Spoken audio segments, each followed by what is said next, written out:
ನಮಸ್ತೆ, welcome back to my channel. ನಾನು ಶ್ರೀಪ್ರಿಯಾ. ಇದು ಚಿತ್ರದುರ್ಗದ ನಮ್ಮ ಸರ್ಕಿಲ್, ಮೆಜೆಸ್ಟಿಕ್ ಸರ್ಕಲ್ ಅಂತ ಕರೀತಾರೆ ಅಲ್ಲಿ. ಸೊ ಅಲ್ಲಿ ನಾನು ಬಸ್ ಇಳಿದು, ಅಂದರೆ ಯೂಶ್ವಲಿ ಹಾಸ್ಪಿಟಲ್ ಸ್ಟಾಪಲ್ಲಿ ಬಸ್ ಇಳಿತೀನಿ. ದುರ್ಗದಲ್ಲಿರೋರಿಗೆ ಗೊತ್ತಿರುತ್ತೆ ಏನದು ಅಂತ ಹೇಳಿ. ಸೊ ಅಲ್ಲಿ ಇಳಿದು ಸೀದಾ ಮನೆಗೆ ಹೋದೆ. ಅಷ್ಟರಲ್ಲಿ ಆ್ಯಕ್ಚುಲಿ ಚಿಕ್ಕಮ್ಮ ಅವರು ಅವತ್ತಿನ ದಿನ ಬೆಳಗ್ಗೆನೇ ಬಂದು ಹಪ್ಪಳದ ಕಾರ್ಯಕ್ರಮ ಹಮ್ಮಿಕೊಂಡಿದ್ರು. ಅಮ್ಮ ಮತ್ತು ಇಬ್ಬರು ಚಿಕ್ಕಮ್ಮಂದರು 3 ಜನ ಸೇರ್ಕೊಂಡು ಸುಮಾರು ಹಪ್ಪಳಗಳು ಮಾಡಿದರು ಆಲ್ರೆಡಿ. ಬೇಸಿಗೆ ಕಾಲ ಅಂತ ಹೇಳಿದ್ರೆ ಇದೊಂದು ಕಂಪಲ್ಸರಿ ಅಲ್ಲ ನಮ್ಮ ಸೌತ್ ಇಂಡಿಯನ್ ಫ್ಯಾಮಿಲೀಸ್ಗಳಲ್ಲಿ. ಸೊ ಅವಲಕ್ಕಿ ಹಪ್ಪಳ ಮಾಡ್ತಾಯಿದ್ರು, ಒಂದು 2-3 ವೆರೈಟಿ. ಸೊ ಅದನ್ನೆಲ್ಲ ಅಂದರೆ ಅವರು ಒತ್ತಿ ಕೊಡ್ತಾಯಿದ್ರು ಆ್ಯಂಡ್ ನಾನು ಅದನ್ನು ಪೇಪರ್ ಮೇಲೆ ಹಾಕ್ತಾಯಿದ್ದೆ. ಓಕೆ, ನಾನು ಚಿತ್ರದುರ್ಗಕ್ಕೆ ಹೋಗಿದ ನೆಕ್ಸ್ಟ್ ಡೇ, ಅಂದರೆ ನಾನು ಹೋಗಿ ರೀಚ್ ಆಗೋಷ್ಟರಲ್ಲಿ ಸಾಯಂಕಾಲ ಆಗೋಗಿತ್ತು. ಸೊ ರಾತ್ರಿ ಹಪ್ಪಳ ಎಲ್ಲ ಮುಗಿಸಿದ ಮೇಲೆ ಇದು ನೆಕ್ಸ್ಟ್ ಡೇ ಆಗಿತ್ತು. ಸೊ ನೆಕ್ಸ್ಟ್ ಡೇ ಬೆಳಗ್ಗೆ ಎದ್ದು ಫಸ್ಟು ಹೇರ್ ವಾಶ್ ಮಾಡಿದೆ, ಬಿಕಾಸ್ ಅವತ್ತಿನ ದಿನ ಮೇನ್ ಡೇ ಇತ್ತು. ಅಂದರೆ ಇದಕ್ಕೋಸ್ಕರನೇ ನಾನು ಚಿತ್ರದುರ್ಗಕ್ಕೆ ಹೋಗಿದ್ದು. ಸೊ ಯೂಶ್ವಲಿ ಮದುವೆ ಮಾಡ್ಕೊಂಡು ಹೋಗಿರೋ ಹೆಣ್ಮಕ್ಳನ್ನ ತವ್ರ ಮನೆಗೆ ಕರೆದು ಉಡಿಯಕ್ಕಿ ಅಥವಾ ಮಡ್ಲಕ್ಕಿ ಅಂತ ಏನು ಕರೀತಾರೆ ಅದನ್ನು ಇಡ್ತಾರೆ. ಸೊ ನಂದು ಹೋದ ವರ್ಷ ಡಿಲೇ ಆಗಿತ್ತು, ಅಂದರೆ ವರ್ಷ ಆದಮೇಲೆ, ಅಂದರೆ ಅತ್ತೆ ನನ್ನ ಮದರ್ ಇನ್ ಲಾ ಪಾಸ್ಟ್ ಅವೇ ಅಲ್ಲ. ಸೊ ಆ ಟೈಮಲ್ಲಿ ಇಡಬಾರ್ದಾಗಿತ್ತು. ಸೊ ಹೋದ ವರ್ಷ ತಪ್ಪಿತ್ತು. ಅದಕ್ಕೆ ಅವ್ರದ್ದೆಲ್ಲ ಮುಗಿದ್ಮೇಲೆ, ಫಸ್ಟ್ ಒನ್ ಇಯರ್ ಮುಗಿದ್ಮೇಲೆ ಚಿತ್ರದುರ್ಗಕ್ಕೆ ಹೋಗಿ ನಾನು ಉಡಿಯಕ್ಕಿ ಇಡಿಸ್ಕೊಂಡು ಬಂದಿದ್ದು. ಒಂಥರ ಸ್ಪೆಷಲ್ ಅನ್ನಿಸ್ತಿತ್ತು. ಸೊ ಅವತ್ತಿನ ದಿನ ಕೆಲವೊಂದು ಕಂಪಲ್ಸರಿ ಥಿಂಗ್ಸ್ ಮಾಡಬೇಕು, ಸಚ್ ಆಸ್ ತಲೆಗೆ ಸ್ನಾನ ಮಾಡೋದು, ಹೊಸ ಗಾಜಿನ ಬಳೆ ಹಾಕ್ಕೊಳ್ಳೋದು. ಸೊ ಈಗ ಸದ್ಯಕ್ಕೆ ಬೆಳಗ್ಗೆ ಇತ್ತಲ್ಲ, ಸೊ ಹಾಗಾಗಿ ನಾನು ಬೆಳಗ್ಗೆ ನಾರ್ಮಲ್ ಚೂಡಿದಾರೆ ಹಾಕ್ಕೊಂಡು ಯಾವುದೋ ಒಂದು ಇದ್ದಿದ್ದು ಬಳೆ ಹಾಕ್ಕೊಂಡು ರೆಡಿಯಾಗಿದ್ದೆ. ಆಮೇಲೆ ಬಳೆ ತೊಗೊಂಡು ಹೋಗೋದು ಮರ್ತಿತ್ತು. ಸೊ ಹಾಗಾಗಿ ಅಲ್ಲೇ ಹೋಗಿ ದುರ್ಗದಲ್ಲೇ ತೊಗೊಂಡು ಬರೋಣ ಅಂತ ಅಂದ್ಕೊಂಡಿದ್ದೆ. ಆ್ಯಂಡ್ ಊಟ ಹಾಕಿ, ಅಂದರೆ ಮಧ್ಯಾಹ್ನ ಊಟ ಹಾಕಿ, ಹೋಳಿಗೆ ಊಟನೇ ಹಾಕಿ, ಅದಾದಮೇಲೆ ಸಾಯಂಕಾಲ ಒಂದು 4 ಗಂಟೆ 4:15 ಅಷ್ಟೊತ್ತಿಗೆ ಉಡಿಯಕ್ಕೆ ಇಡೋವಂಥದ್ದು ಪದ್ಧತಿ ನಮ್ಮ ಮನೆಯಲ್ಲಿ. ಸೊ ನಾನು ರೆಡಿ ಆಗಲಿಕ್ಕೆ ಒಂದು ವೆರಿ ಫ್ಯೂ ಐಟಮ್ಸ್ ಯೂಸ್ ಮಾಡ್ತೀನಿ, ಅದನ್ನೇ ತೋರಿಸ್ತಾ ಇದ್ದೀನಿ ಇಲ್ಲಿ.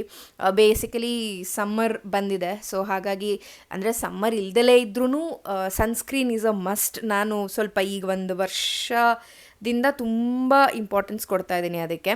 ಸೊ ಅದಾದಮೇಲೆ ಬೊಟ್ಟು ಇಟ್ಕೊಂಡಿದ್ದೆ, ಆ ಕ್ಲಿಪ್ ಮಿಸ್ ಆಗಿದೆ. ಸೊ ಅದಾಗಿ ಅಷ್ಟಾದಮೇಲೆ ಸ್ವಲ್ಪ ಹೇರ್ ಇನ್ನೂ ವೆಟ್ಟಿತ್ತಲ್ಲ, ಹಾಗಾಗಿ ಒಂದು ಸ್ವಲ್ಪ ಹೊತ್ತು ಹೋಗಿ ಬಿಸಿಲಲ್ಲಿ ನಿಂತ್ಕೊಂಡು ಎಲ್ಲ ಒಣಗಿಸ್ಕೊಂಡು ಒಳಗಡೆಗೆ ಬಂದೆ. ಅದಾಗಿ ಊಟ ಎಲ್ಲ ಮುಗಿಸ್ಕೊಂಡು, ಅಂದರೆ ಇವಾಗ ಕ್ಲಿಪ್ಪಿಂಗ್ ಏನಿದೆ ಕಂಟಿನ್ಯೂಸ್ ಆಗಿ ಬರ್ತಾ ಇರುತ್ತೆ. ಅಂದರೆ ಊಟ ಅದು ಎಲ್ಲ ಆಯಿತು, ಹೋಳಿಗೆ, ಚಿತ್ರಾನ್ನ, ಪಾಯಸ, ಆಂಬೊಡೆ, ಆಂಬೊಡೆ ಎಲ್ಲ ಸರಿ, ಬೋಂಡ, ಸುಮಾರಿತ್ತು ಐಟಮ್ಸು ಅವತ್ತು. ಮಾವಿನಕಾಯಿ ಚಟ್ನಿ, ಆಹಾಹಾ. ಇವಾಗ ಹಾಗೆ ಅಜ್ಜಿ ಮತ್ತು ಚಿಕ್ಕಮ್ಮಂದರು ಅತ್ತೆ ಎಲ್ಲ ಸೇರಿಕೊಂಡು ಮಾಡಿದಂಥದ್ದು.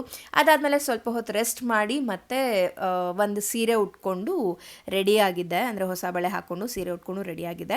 ಇದು ಈ ಸೀರೆ ಏನು ನೋಡ್ತಾ ಇದ್ದೀರಾ, ಈ ಸೀರೆಯಲ್ಲಿ ಮಡ್ಲಕ್ಕಿ ಇಡೋದು. ಅಂದರೆ ಈಗ ನಾವು ಒಂದು ಸೀರೆ ಉಟ್ಟು ಕೂತಿರ್ತೀವಿ. ಐ ಥಿಂಕ್ ಇದ್ರದ್ದು ನಾನು ಇನ್ನೊಂದು ಸರಿ ಲಾಸ್ಟ್ ಯಾವಾಗಲೂ ಒಂದು ಸರಿನೂ ಹೇಳಿದ್ದೆ, ಆವಾಗಲೂ ಆ ವರ್ಷ ಐ ಥಿಂಕ್ ಲಾಸ್ಟು, ಅದಾದಮೇಲೆ ಇವಾಗಲೇ ಇಡಿಸ್ಕೊಳ್ತಾ ಇರೋದು. ಸೊ ಫಸ್ಟು ಒಂದು ಸೀರೆ ಉಟ್ಕೊಂಡು ಕೂತಿರ್ತೀವಿ, ಅದಾದಮೇಲೆ ಒಂದು ಸೀರೆ ಕೊಡ್ತಾರೆ. ಈಗ ಕೊಟ್ಟಿರೋ ಸೀರೆನ ಉಟ್ಟಿರೋ ಸೀರೆನ ಕೆಳಗಡೆ ಹಾಕ್ಕೊಂಡು ಕೂತ್ಕೋಬೇಕು, ಅಂದರೆ ಪೀಠದ ಥರ, ಅಂದರೆ ಕೆಳಗಡೆ ಹಾಕ್ಕೊಂಡು ಕೂತ್ಕೋಬೇಕು. ಸೊ ಅದು ಪದ್ಧತಿ. ಸೊ ಅದಕ್ಕೆ ಚಿಕ್ಕಮ್ಮ ಅವರು ಸೀರೆ ಕೊಡ್ತಾ ಇದ್ದಾರೆ. ಸೀರೆ ಕೊಟ್ಟರು. ಅಮ್ಮಂದು ಅದೊಂದು ಕಂಪಲ್ಸರಿ ಇದೆ, ಏನಂದರೆ ಆಗೋ ತನಕ ನಾನು ರೇಷ್ಮೆ ಸೀರೆನಲ್ಲೇ ಉಡಿಯಕ್ಕಿ ಇಡ್ತೀನಿ ಅಂತ ಹೇಳಿ. ಸೊ ನನಗೆ ಅಡ್ವಾಂಟೇಜೇ ಅಲ್ವಾ, ಹಾಗಾಗಿ ಓಕೆ ಅಂತ ಹೇಳ್ತಾ ಇರ್ತೀನಿ. But this colour combination is very lovely. ಅಂದರೆ ಲ್ಯಾವೆಂಡರ್ ಕಲರ್ಗೆ ಟರ್ಕಾಯ್ಸ್ ಕಲರ್ ಬಾರ್ಡರ್ ಇದೆ. ಈ ಸೀರೆ ಇನ್ಯಾವಾಗಲಾದರೂ ಆರಾಮಾಗಿ ತೋರಿಸ್ತೀನಿ. ಬಟ್ ಇದ್ರ ಕುಚ್ಚು ಕೂಡ ಸಕ್ಕತ್ತಾಗಿ ಬಂದಿದೆ. ನಾನು ಐ ಥಿಂಕ್ ಗೊತ್ತಿಲ್ಲ ಶೇರ್ ಮಾಡಿದ್ದೀನಾ ಇಲ್ವಾ ಅಂತ ಹೇಳಿ, ನೋಡ್ತೀನಿ. ಶೇರ್ ಮಾಡಿಲ್ಲ ಅಂದರೆ ಡೆಫಿನೆಟ್ಲಿ ಶೇರ್ ಮಾಡ್ತೀನಿ. ನಿಮಗೂ ಒಂದು ಐಡಿಯಾ ಬರುತ್ತೆ ಕುಚ್ಚೆಲ್ಲ ಹಾಕ್ಸ್ಕೊಳ್ಳೋದು ಅಥವಾ ಬ್ಲೌಸ್ ಹೇಗೆ ಹೊಲಿಸ್ಕೋಬಹುದು ಅನ್ನೋದು. ಆಮೇಲೆ ಬ್ಲೌಸು, ಕುಚ್ಚು ಎಲ್ಲ ಅಮ್ಮನೇ ಮಾಡಿಸೋದು. ಸೊ ಅಮ್ಮ ಮಾಡಿರೋವಂಥದ್ದು ಅದೆಲ್ಲನೂ, ಅದ್ರ ಬಗ್ಗೆ ನನ್ನ ತಲೆನೇ ಕೆಡಿಸ್ಕೊಳ್ಳಲ್ಲ ಆ ಥರ. ಅದಾದಮೇಲೆ ಪ್ರಾಸೆಸ್ ಶುರುವಾಗುತ್ತೆ. ಇನ್ನೇನು ಆ ಸೀರೆ ಉಟ್ಕೊಂಡು ಬಂದಮೇಲೆ ಫಸ್ಟು ಅರ್ಶಿನ ಕುಂಕುಮ ಕೊಟ್ಟು, ಹೂ ಕೊಟ್ಟು, ಕೈಗೆ ಕಾಲಿಗೆ ಎಲ್ಲ ಅರ್ಶಿನ ಹಚ್ಚಿ, ಅದಾದಮೇಲೆ ಒಂದು ಬ್ಲೌಸ್ ಪೀಸ್ನ ನಮ್ಮ ಇದಕ್ಕೆ ಹಾಕಿ ಆ ಬ್ಲೌಸ್ ಪೀಸಲ್ಲೇ ಕಟ್ಕೊಳ್ಳೋದು. ಎಲ್ಲ ಏನೇನು ಹಾಕಿರ್ತಾರಲ್ಲ ಅದೆಲ್ಲ, ಅಕ್ಕಿ, ಬೆಲ್ಲ, ಅರ್ಶಿನದ ಬೇರು, ಹಣ್ಣುಗಳು, ಆಮೇಲೆ ಬ್ಲೌಸ್ ಪೀಸು, ಏನೇನೋ ಇತ್ತು ಅದರಲ್ಲಿ. ಸೊ ಅದಷ್ಟನ್ನು ಉಡಿ ತುಂಬಿದ ಮೇಲೆ, ಅಂದರೆ ಇರೋರೆಲ್ಲರೂ ಬರ್ತಾರೆ. ಅವತ್ತು 6 ಜನ ಇದ್ದರು. ಅಂದರೆ ಅಜ್ಜಿ, ಅತ್ತೆ, ಚಿಕ್ಕಮ್ಮಂದ್ರಿಬ್ಬರು, ಇನ್ನೊಬ್ರು ಅಜ್ಜಿ, ಅಂದರೆ ನಮ್ಮ ಅಜ್ಜಿ ಇದ್ದಾರಲ್ಲ ಅವ್ರ ತಂಗಿ. ಸೊ ಅವರೆಲ್ಲ ಇದ್ದರು. ಆಮೇಲೆ ಪಕ್ಕದ ಮನೆ ಆಂಟಿನೂ, ಅಂದರೆ ಚಿಕ್ಕೂರುಗಳಲ್ಲಿ ಈ ನೇಬರ್ಸ್ ಕೂಡ ಒಂಥರ ಫ್ಯಾಮಿಲಿ ಥರ ಅನ್ನಿಸ್ತಾ ಇರ್ತಾರೆ. ಸೊ ಅದೊಂದು ನನಗೆ ಆ್ಯಕ್ಚುಲಿ ಖುಷಿಯಾಗುವಂಥದ್ದು. ಚಿಕ್ಕ ವಯಸ್ಸಿಂದ ನಾನು ನೋಡ್ಕೊಂಡು ಬಂದಿರೋದೇ ಅದು. ನಾನು ಊರಿನವಳು ಕೂಡ, ಅಂದರೆ ಚಿತ್ರದುರ್ಗದೊಳಲ್ಲೇ ಹುಟ್ಟಿ ಬೆಳೆದಿದ್ದು ಎಲ್ಲನೂ. ಸೊ ಹಾಗಾಗಿ ಸ್ವಲ್ಪ ಅದೆಲ್ಲ ನೋಡಿ ಬೆಳೆದಿರೋದಲ್ಲ, ಹಾಗಾಗಿ ನನಗೆ ಬೆಂಗಳೂರಿಗೆ ಬಂದಾಗ ಸ್ವಲ್ಪ ಸ್ಟ್ರೇಂಜ್ ಅನ್ನಿಸ್ತಾ ಇತ್ತು, ಇದೇನಿದು ಯಾರಿಗೂ ಮಾತಾಡ್ತಿಲ್ಲ ಅಂಥೇಳಿ. But then it is what it is, ನಮಗೆಲ್ಲರಿಗೂ ಗೊತ್ತಿರೋ ಥರ. ಸೊ ಅಷ್ಟೇ, ಅದಾದಮೇಲೆ ಒಬ್ಬೊಬ್ಬರೇ ಬಂದು ಉಡಿ ತುಂಬುವಂಥದ್ದು. ಇದ್ರ ಮುಂದಕ್ಕೆ ಹಾಡು ಕೂಡ ಹಾಡಿದ್ದಾರೆ. ಸೊ ಹಾಡನ್ನು ಡೈರೆಕ್ಟಾಗಿ ಹಾಕೋಣ, ಬರೀ ವಾಯ್ಸ್ ಓವರೇ ಆಗೋದು ಬೇಡ ಅಂತ ಹೇಳಿ ಅವತ್ತು ವಾಯ್ಸ್ ಏನಿದೆ ಅದನ್ನು ಇಲ್ಲಿ ಮುಂದೆ ಅಟ್ಯಾಚ್ ಮಾಡ್ತಾ ಇದ್ದೀನಿ. ಸೊ ಅದಷ್ಟು ನೋಡ್ಕೊಂಡು ಬನ್ನಿ, ಅದಾದಮೇಲೆ ನಾನು ನಿಮಗೆಲ್ಲ ಮತ್ತೆ ಸಿಗ್ತೀನಿ.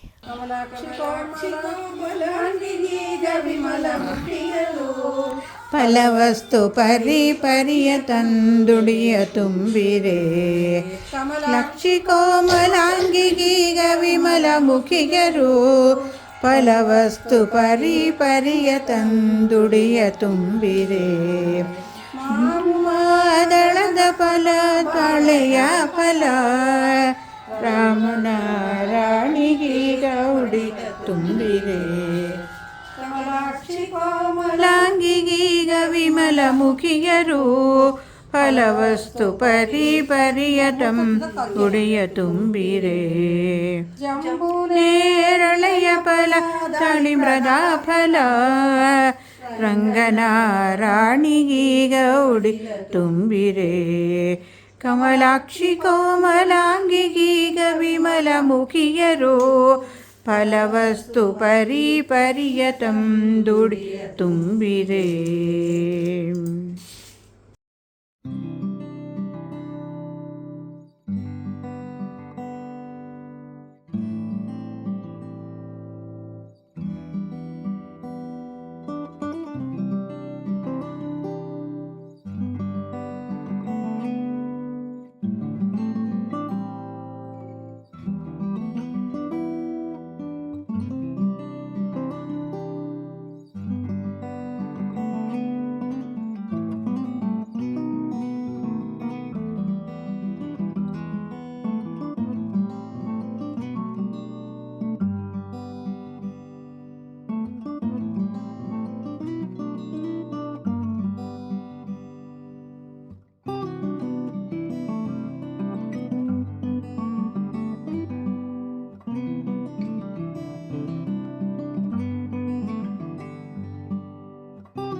ಸೊ ಎಲ್ಲ ಉಡಿಯಕ್ಕಿ ತುಂಬ ಆದಮೇಲಿಂದ ಆರತಿ ಮಾಡಿದ್ರು.